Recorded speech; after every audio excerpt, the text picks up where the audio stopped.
following is a chapter reading by the Worm Audiobook Project. Please support the original author at parahumans.wordpress.com. Thank you and enjoy.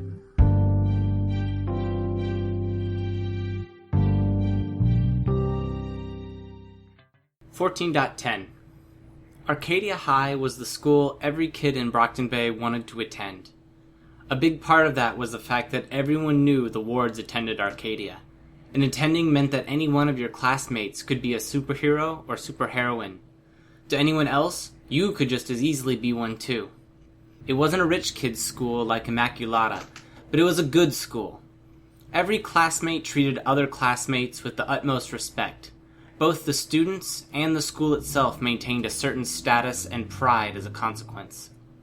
Now it was something else, and it inspired entirely different feelings. The front gate looked like it had aged 1,000 years. The sharp corners of the cut stone had rounded off. The ivy that once wound around it had withered. The windows of the buildings were all shattered, empty of glass, and the fields were a patchwork of overgrown grass and mud. With the faint tendrils of colored mist that surrounded the grounds, it looked like a prime location for a horror movie. I had little doubt I was in the right place. Panacea is the healer, top floor. Jack is the slasher. The blonde girl is the chemist's tinker. Panacea is the healer on the top floor. Jack is the slasher. The blonde girl is the chemist. I recited the words as a refrain, as if I could hold the names and identities of the major players in my short-term memory by constantly reminding myself of who they were. The school was on a hill, meaning the water that was producing the miasma was far enough away that only traces of it reached this far. The little vapor that got to the school was held at bay by the stone wall that ringed the school. The design suggested it had been intended more for aesthetics than for utility, but it was serving a purpose nonetheless. Panacea is the healer, top floor. Jack is the slasher. The blonde girl is the chemist tinker. Panacea is the healer, top floor. Jack is the slasher. The blonde girl is the chemist tinker. It seemed like the mechanical spiders had lost track of me. They would probably give up the chase and return to their master, but it was one less thing to worry about for the time being. Jack and the tinker would have gone in through the ground floor. I decided to land on the roof. The second I was on terra firma, I reached for my phone to check. No signal. I needed to signal someone about what was going on.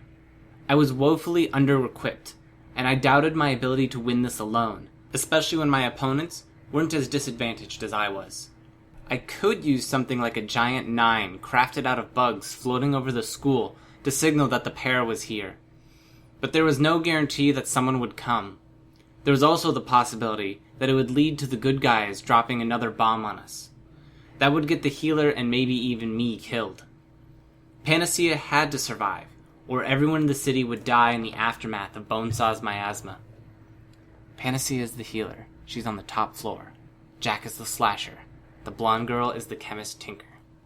I tenderly touched the cut on my face.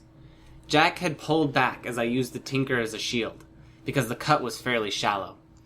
It was long, though, and my fingertips were wet with blood after I touched my hand to it. I couldn't distinguish the blood from the black fabric of my costume, so I couldn't tell how much of it actually was. I wasn't sure I wanted to know. There was a door on the rooftop, and I used my knife to pry the doorknob partially off, then gave it a firm kick to remove it. The lock was built into the handle, and it didn't take long to figure out how to open it when I could see the internal mechanisms. It wasn't exactly high security, more intended to keep kids from getting onto the roof than keeping people on the roof from getting in. Just past the door was a set of stairs that led down into the top floor of the building. It looked like a janitorial closet. I sent Atlas down to check before venturing down myself, and I began distributing my swarm through the school. I prepared silk lines across doorways and hallways to inform me of others passing through. Placed ants, earwigs, centipedes, and pillbugs on the wall to give me a sense of the layout, and sent flies to scan the interiors of each room to see if I could find anyone.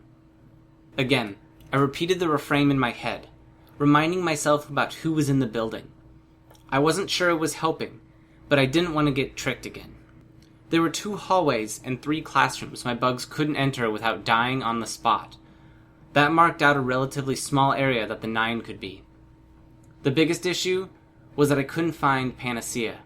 Did that mean she was in close confines with the enemy? It wasn't a good thought. As I laid silk lines across possible entryways to alert myself about enemy movements, I was careful to check each area before I advanced further into the building.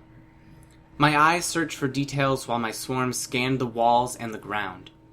I was a short distance away from the 9 when I saw a wet spot on the wall, complete with discoloration of the paint. I sent bugs in, and they felt shards of glass on the floor around the patch. I wouldn't have said that the swarm smelled anything, but there was something heavy in the air as flies beat their wings, the muscular action simultaneously drawing oxygen in. Whatever it was dense, cloying, odorless, and colorless, only extending a dozen feet around the spot. I backtracked and picked a different route. My pace slowed to half of what it had been as I searched for other telltale details. Twice, I found similar traps, both with that odorless smoke, and twice I had to change my route. I paused outside the bug kill zone. Flies had ferried spiders to me, and I started organizing them to produce lengths of silk cord. I left them behind while I creeped closer and listened in. Minds do think alike. I did something very similar for Siberian. A girl's voice. Shut up, we're nothing alike. Another girl. We could be. Haven't you ever wanted to start over? I could make you younger. We'd be the same age, and wear matching outfits. Oh, I could do plastic surgery. We could be twins. Did you do that to yourself? Make yourself young? No, a male voice. Rest assured, Bonesaw's immaturity is genuine. Both an asset in how it makes her that much more creative, free in her ways. A detriment in other ways. Doesn't that bother you? Him saying that about you? Jack knows what he's doing. I do. I know a lot of things. Jack spoke, his voice smooth, almost seductive. Don't. I know you've got a silver tongue. I don't want to hear it. You prefer the alternative? Jack asked, his voice cool. I could picture him holding that knife of his, the threat all too clear. There was a long pause. He spoke. I suppose not. So let's dialogue. Go ahead. Panacea's voice was small, almost defeated. What's holding you back? You're capable of so much, of changing the world, of destroying it, but you're so very small, Amelia Claire Levere. His voice was almost mocking as he said her name. That's not my name. It's the name you were born with. Imagine my surprise when I found out your relation to Marquis. In my last visit to Brockton Bay, I crossed paths with each of the major players. I met the man. I must tell you, Amelia, he was a very interesting character. I don't really want to know. I'm going to tell you, and I have another motive, but I'll get to that in a moment. Marquis was a man of honor. He decided on the rules he would play by, and he stuck to them. He put his life and limb at risk to try to keep me from killing women and children, and I decided to see if I could use that to break him. I admit I failed. He killed Allfather's daughter. No, Amelia, he didn't. There was a pause. Did you kill her? No. What I'm saying is that Marquis would not have killed the girl, even under duress. That was one of the rules he set for himself. If he was going to violate that rule, he would have done it when I tried to break him. Allfather put a contract on my head before he died, because of what Marquis did. Because it's how I found out he was my dad. A letter from Dragon to Carol. Carol? Oh yes, Brandish. Well, I suspect either Dragon was manipulating you, or your father was manipulating Dragon in an effort to get a message to you. A message? That he's there, that he exists. Perhaps he sought to ensure he wasn't forgotten by his child. He was an old-fashioned individual, so it makes sense that he'd seek immortality through his progeny. Bonesaw piped up. That's stupid. Why do something like that when someone like me could make you immortal for real? Shush now. Finish sewing yourself up while Amelia and I talk. Okay, Bonesaw said. Her voice overlapped with Panacea saying, "Stop saying that. It's not my name." "Isn't it?" There was another silence. "You're your father's daughter. Both of you are bound up in rules you've imposed on yourselves. His rules defined his demeanor, the boundaries he worked within, the goals he sought to achieve and how he achieved them. They were his armor as much as his power was. I would guess your rules are your weakness. Rather than focus you, they leave you in free fall, nothing to grasp onto except your sister there, and we both know how that has turned out." Sister. I made a mental note of that. There were 4 people in that room. How do you know this? Our emotion reader picked up on some. I figured out the rest. As you might expect, I'm rather familiar with dangerous individuals. Bonesaw giggled.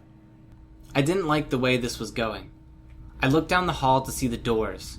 Each door had once had a window on the upper half, but there were only slivers left, the rest scattered over the floor.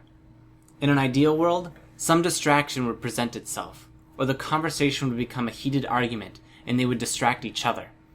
I could rise from my crouching position, step forward, aim my gun and fire, unload the gun's clip on Jack and Bonesaw. Or I'd miss, resulting in the messy deaths of Panacea, her sister, and I. I really needed the distraction if I was going to do this. I'm not that type of damaged. I'm not a monster, Panacea protested. As an afterthought, she added, "No offense. I've been called worse. I almost relish being called a monster, as though I've transcended humanity and become something from myth. Myth. And according to Cherish, it may well be a destructive myth." What? She recently informed me that the world is going to end because of me. Not quite sure how or when. It could well be that I'm the butterfly that flaps his wings and stirs a hurricane into being through a chain of cause and effect. I don't want the world to end, Bonesaw said. It's fun. It is, but I expect it won't end altogether. There's always going to be survivors. True. And it makes for an interesting picture. After everything's gone, there'll be a new beginning. Who better to craft the remains into a new world than you and Mannequin? And Amelia? And Amelia, if she so chooses. We could be like gods in a new world. You're crazy, Panacea muttered. According to studies, clinically depressed individuals have a more accurate grasp of reality than the average person. We tell ourselves lies and layer falsehoods and self-assurances over one another in order to cope with a world colored by pain and suffering. We put blinders on. If we lose that illusion, we crumble into depression, or we crack and go mad. So perhaps I'm crazy, but only because I see things too clearly. No, Panacea's voice was quiet. You're not going to kill me if I argue, are you? I'm liable to kill you if you don't. It's not that you see too clearly. I think your viewpoint is warped. Over the course of millions of generations that led to your birth, how many of your ancestors were successful because they were cruel to others? Because they lied, cheated, stole from their kin, betrayed their brothers and sisters, warred with their neighbors, killed. We know about Marquis, so that's one. How many were successful because they cooperated, I wondered. Jack probably had a rebuttal to my question, but I wasn't about to speak up to hear it, and Panacea didn't ask. She fell silent. I was tensed, ready to move and shoot the second an opportunity arose. Anything would suffice. Anything would do. I visualized it, the steps I'd take to open fire, and I realized that the shards of glass on the ground between me and the door could provide them with a half-second of warning. Slowly, carefully, I began brushing the shards aside, keeping my ears peeled for some clue about a key distraction. Survival of the fittest.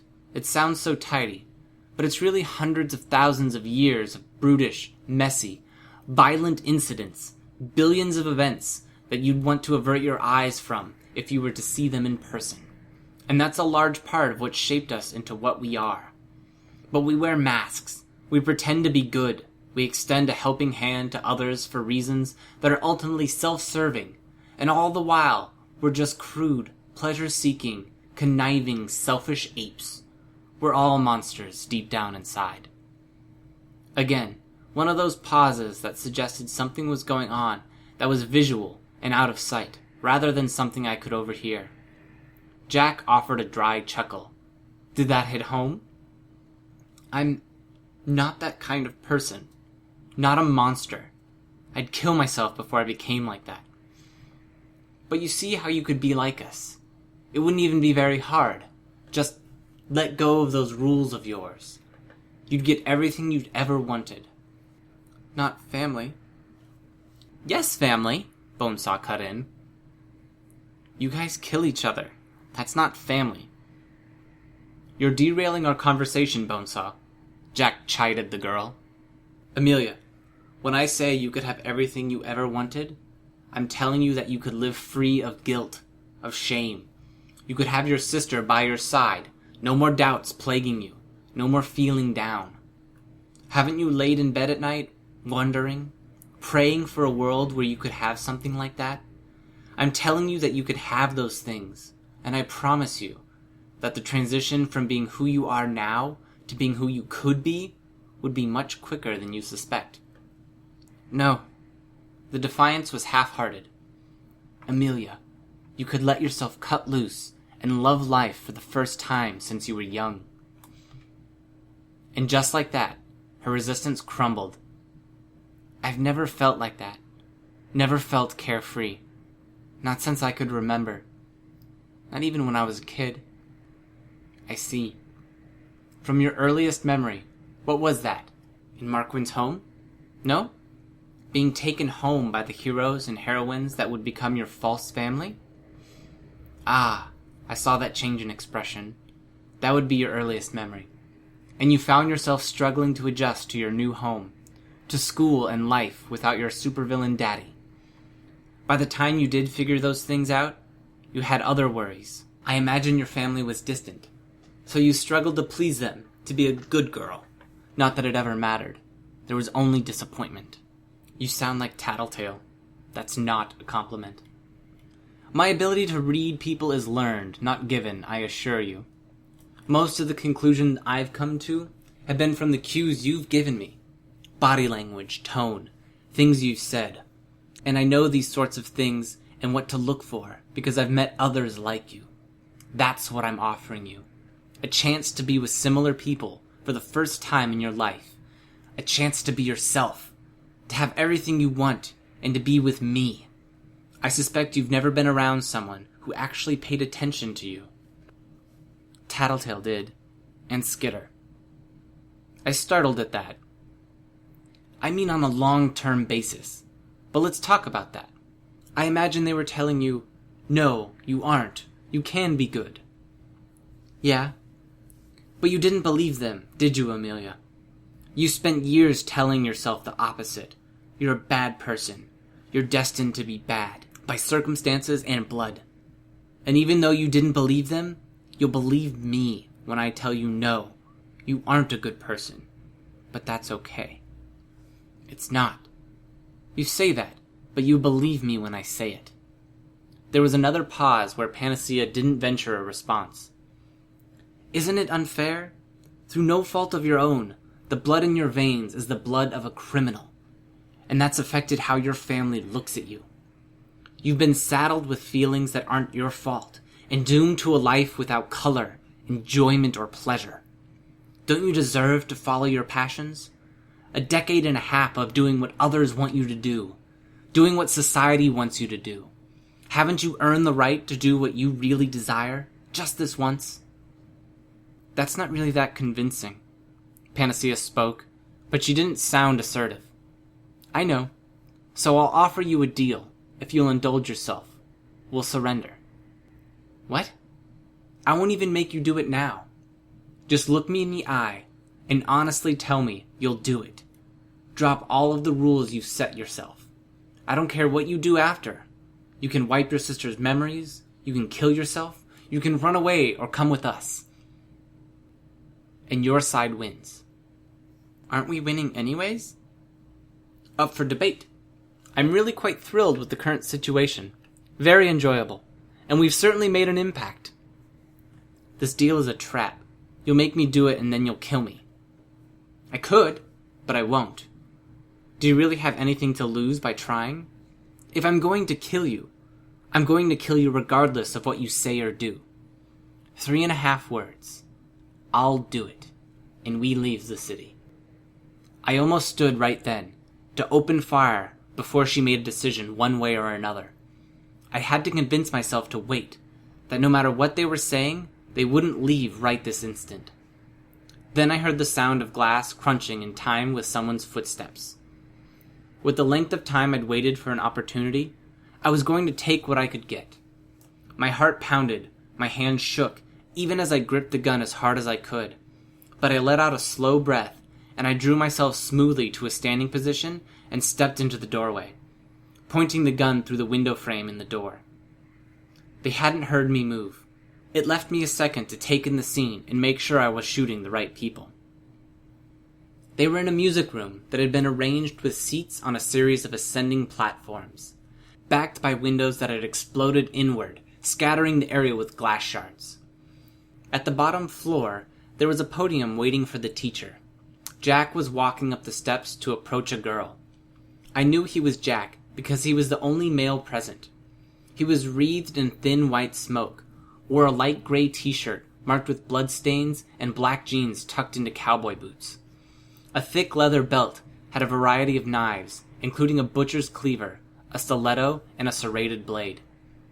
His teammate, Bonesaw, was standing in the corner of the room just to my right. I could see the edge of a dress, an apron with tools and vials in the pocket, long blonde hair curled into ringlets, and the same shroud of smoke around her, moving out to fill the room. The rest of her was obscured by the wall to my right, and the shelves that stood behind the podium. It put her in an awkward spot for me to shoot. If I'd known she was there, I would have crawled over to the door at the end, gunned her down at point blank. Panacea stood at the far end of the room, at the highest point. She had brown hair that was blowing slightly with the breeze that flowed in through the glassless windows behind her, topped with a flat-top cap. Freckles covered her face, and she was dressed in a tank top and cargo pants. More than anything else, she wore a look of fear on her face that marked her as the victim, not the threat. And process of elimination meant the thing beside her was her sister. I would have called it in a coffin, but it was clearly made of something living. It resembled a massive growth of flesh that had been shaped into a vague diamond shape, gnarled with horny calluses and toenail-like growths that protected it and reinforced it at the edges. On the side closest to me, a girl's face was etched into an oversized growth of bone. It was unmoving, decorative, with locks of long, wavy hair that wrapped around the sides of the diamond. The sister floated a foot above the floor. It was so startling to see that I nearly forgot what I was doing. I drew in a short breath, then let slow breath out as I aimed the gun at Jack and squeezed the trigger. I'd mentally planned to unload the gun on Jack and Bonesaw, but I'd forgotten about the recoil. At the same time Jack was struck down, my arm jerked up, and my mental instructions to fire nonetheless carried through. The second bullet hit the ceiling. I whipped the door open and turned to my right to fire on Bonesaw, but my arm was numb, and her reflexes were sharp. She was already opening a door at the other corner of the classroom before I could shoot, making her way into the hallway. I had a split second to decide if I should chase her or go after Jack. I glanced at Panacea, saw her staring. As if the eye contact snapped her out of her daze, she lunged towards Jack, one hand outreached. She stopped dead in her tracks as he lashed out blindly with the knife. Reversing directions, she went for her sister instead. Jack hadn't been incapacitated. Aside from the impact of the gunshot, he didn't even seem wounded. He was on his feet in a flash, spinning 180 degrees to face me, his knife in motion. I ducked back through the door, the knife delivering a glancing blow to my back. It failed to penetrate my costume.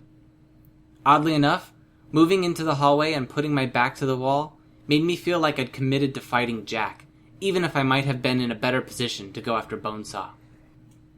"Wake," I heard Panacea speak. She said something else that I missed. I felt a jolt, but it wasn't physical. It shook me on an emotional level. My voice abandoned me, not that I wanted to speak. I felt as if I stood on the very edge of the Grand Canyon, and any moment, even one step back onto solid ground, was guaranteed to send me falling to certain death. The levitating construct of flesh slammed through the door and the door frame that Bonesaw had used to make her exit. The mask of bone drew upward like an open lid to reveal a clear sphere, containing vitreous fluid and a teenage girl with blonde hair. Her eyes were open, but she looked half asleep. Her hair fanned out around her, floating in fluid that seemed thicker than water. Her arms were outstretched, but her hands and lower body were hidden by the meat that surrounded her. The edges of the shell that were unfolding around her were curved forward like the horns of a bull. If the sister had come after me, I wouldn't have been able to fight back. Like a deer in the headlights, I stood there, unable to think or compel my body to move. She rotated in mid-air slowly, as if getting her bearings. As ponderously as she had moved in one moment, she went tearing after Bonesaw in the next, slamming through walls as momentum carried her too far as she turned a corner too tight and sheared through the drywall, tile, and window frames. I could hear Bonesaw laughing with childlike glee as she fled. "Not smart. Not smart. Either of you," Jack chastised us. "See, with Victoria gone, you left me here with a hostage." I stood with my back to the wall, gun in hand. 10 bullets in here, 4 spent, if I'd counted right. I'd always sort of rolled my eyes at how movies treated guns and counting bullets, but it was harder than I'd thought. The shock and disorientation that came with firing a gun tended to disrupt even basic arithmetic. I couldn't remember how many times I'd fired during the fight in the parking lot. "I've been turning every microbe that touches my skin into an airborne plague, Jack." Panacea spoke, her voice low. "You should be dead now." "And me?" I called out, feeling a pang of alarm. "I didn't know you were there. You should be dead too. Sorry." "A benefit of little Bonesaw's smoke," Jack answered. "If I recall correctly, it's something of a safeguard in case she accidentally deploys a concoction she hasn't immunized herself or the rest of our team against. The fact that it worked against bugs and small rodents is a side benefit, rather than the intent. Bonesaw's work has made us members of the Nine more or less immune to diseases anyways." "And the gunshot?" "Subdermal mesh. There's more protection around the spine and organs, and you landed that shot pretty close to my spine. It hurts quite a bit." "Skitter, I don't care if I die," Panacea called out. "I'd rather live, if only to turn Victoria back to normal. But just don't worry about the hostage part. If I have to die so you can kill this fucker, I will." It isn't that simple. Killing a monster like Jack or Bonesaw, that's one thing. I could push myself to do it. Killing a bystander in the process, that's something else entirely. Jack seemed to be able to interpret my pause. "I suspect, Amelia, that she is worried about the hostage. The monster that dwells in Skitter's heart is a very similar one to yours. It's a lonely thing, desperate for a place to belong, and the only thing it wants to be brutish to is her." "Don't pretend you know me, Jack," I called out. "You already tried to fuck with my head. You guessed wrong." I had bad information. Cherish has her uses, but she's never going to be a long-term member of the group. The people who can are truly special. Bonesaw, Siberian, me, perhaps Bannekin, but it's hard to say. He's not terribly social, but he's been with us for some time. I stayed silent. I could hear his voice changing in volume as he spoke. Was he moving? There were 2 doors leading into the classroom. Was he moving towards one, aiming to leap out and strike at me? I glanced down the length of the hall. Bathroom, janitorial closet, another bathroom, storage room. It made sense that there wouldn't be other classrooms adjacent to a music room with minimal soundproofing. You two have your differences, of course. Amelia, you're burdened by guilt, and you're burdened by your rules and so much else. I'd like you to think again about how nice it would be to be free." "No." Amelia's interruption was curt, almost defensive. "Alas. Well, while I'm interpreting you two, I'd say Skitter is driven by guilt. What makes you feel so guilty, Bug girl. He's trying to distract me. I scampered along the length of the hallway, keeping low enough that I wouldn't be visible from the window, while I moved to the point just beyond the effects of the bug-killing cloud. I could send bugs after Bonesaw and the sister. Victoria, was it? But Bonesaw would still have the cloud of smoke around her. I doubted my ability to achieve anything on that front. There's always some guilt related to family. Tell me, what would your mother think to see you on an average day? Or can't you remember her with the miasma? I'd almost forgotten. Even if I couldn't remember her face, who she was, or even where she was, I could feel a pang of regret that knotted in my gut. I grit my teeth to remind myself to keep from opening my mouth and grasp the cords that my bugs had threaded together. I looped them around Atlas's horn, and then I ran down the hallway, still keeping low. Just to check, I tried bringing bugs into the hallway. The smoke was still present, if thin. They still died, just a little slower than before. I returned them to their previous locations. No use wasting them for nothing. "Skitter," he called out in a sing-song voice. With the acoustics of the hallway, I couldn't pinpoint his location. "Aren't you going to reply?" Just as I was trying to locate him, he was attempting to do the same for me. I decided to give him what he wanted. "You're pathetic, Jack." I'd intended to provoke him, and I'd succeeded. I'd also intended to pull the silk cord taut as he stepped into the hallway, tripping him.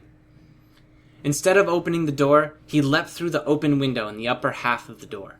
Tucking his knees against his chest, he landed with a short roll, spotted me, and slashed. I brought my arms up around my face to protect it. The feeling of the silk cord's weight dropped to virtually nothing as the slash cut it. I'd been given tips on fighting, even if I couldn't remember by who or by whom. Catch them off guard. My arms around my face, nearly blind, I charged him. He caught me in the side with a kick, but I had enough forward momentum that I crashed into him anyways. We fell to the ground, and I reached for the smoking vial that hung around his neck. Jack already had the stiletto in one hand. He jabbed it toward my face, my eye, and I jerked my head back out of the way, abandoning my attempt to get the vial. Using one elbow, he shoved me to one side, then flipped over, simultaneously reversing the grip on the knife in his other hand and driving it down towards the side of my head. I rolled with the momentum he'd given me to escape before it could pierce my ear or my temple. He was already following up, slashing both knives at me, one after the other. He knew how to fight, of course. He said he'd been at this for a while. Hated this. Hated fighting without knowing enough about my opponents. I tried to get my feet under me, but it was slow and awkward, as I was unable to use my hands. I had to wrap my arms around my head to shield my face against the continued flurry of slashes. Jack had a knife in each hand now, and he wasn't giving me a half second between cuts, if that. My forearms and hands didn't cover enough of my head. I could feel the cuts nicking my ears, slashing through my hair by my temple. A few slashes made their way through the gaps between my arms and fingers. Blindly, I rushed for the classroom. Needed a second to breathe, to think, before I was whittled down to a bleeding ruin. I could hear footsteps behind me. I felt a hand seize my shoulder. I whirled and knocked it away. Felt another knife slash crossing the back of my head. I had blood in my eyes. My ears were a bloody ruin, and cuts burned like fire around my scalp and neck. A shout, not Jack's. I heard it again, the same words, but I couldn't make them out. There was blood in my ears. I stumbled into the classroom, and Panacea was at my side in a moment. "Fix me," I gasped. I couldn't tell where Jack was, and I was hurting enough that I couldn't think to strategize. He hadn't followed. "Fast!" She touched my forehead, and I could feel the cuts knit together.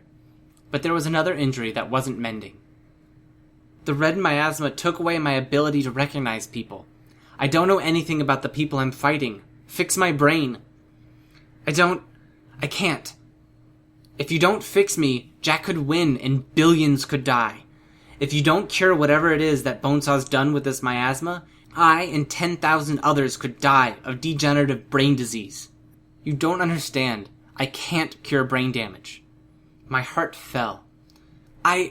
The last time I did it, the last time I broke my rules, everything fell apart. You're asking me to do the exact same thing Jack was, to break my rules again. They're just rules. Where was Jack? They're the only thing holding me together. He's getting away. The stupid girl. You were willing to die if he took you hostage. I'm asking you to sacrifice yourself in a lesser way. Fall apart if you have to, but undo what Bonesaw started. This is worse than dying, she said, her voice quiet. Ask yourself if it's worse than the slow, degenerative death of thousands and the potential end of the world. She stared at me. Even as she looked at me, aghast, I felt something awaken in my mind, barriers crumbling. This is bad. Every second is time you're suffering more permanent damage. That's not a huge priority. I'm more worried about Jack and all the others who got hit harder by this stuff than I did. It's a parasite that's producing the improperly folded proteins. I can stop it, and I think I can make them create a counteragent that counteracts the proteins and promotes healing in the brain. Can't make them fix the lesions, but I can promote plasticity in the brain and new connections to old information. Her voice was so quiet I barely heard it. But I could remember the others. I remembered Tattletale and Brian, Rachel. I could remember Alec and Aisha, the dogs, our enemies, my dad. My mom's face popped into my mind's eye, and I could feel a relief as I let go of an anxiety that I hadn't been consciously aware of. The parasites will replace existing parasites over time, and they'll die if it gets cold now, or if you raise your blood alcohol content. Get drunk after a week or two to clear them from your system, and don't drink tainted water. If everyone clears them from their systems, the miasma's effect will be gone by the end of winter. They're probably what she seeded all over the area before using the catalyst. I believe it. And the damage? Can you reverse it? The minor damage, yeah, but I can't do anything for the people with more serious brain lesions unless I attend to them directly. There's other healers out there. I know they're not as good, but maybe they can do something to fix that. I nodded. Precious seconds passed. Let me know the second I can go, I said. Jack's going to attack or pull something. Trying to engineer a large-scale solution to help as many people as soon as possible, the parasite will leave your body through your sweat, spit, and urine, and enter the local water supply to override the others, and anyone you cure will cure others in a sort of reverse epidemic. I have to make sure this is engineered right, or nobody's going to get cured. If I screw it up, it could be worse than what Bonesaw did. My leg bounced on the spot with anxiety and anticipation. Jack was up to something, and I was sitting there. I tried to distract myself with a change of subject. Where did you get the material for what you did for Glory Girl? That sarcophagus thing. You have to use living material, so... They weren't human. That's not that reassuring. I used pheromones to lure stray cats, dogs, and rats to us. Then I knitted them together. Victoria didn't have enough body fat to stay warm, and she was wearing out faster than I could get her nutrition.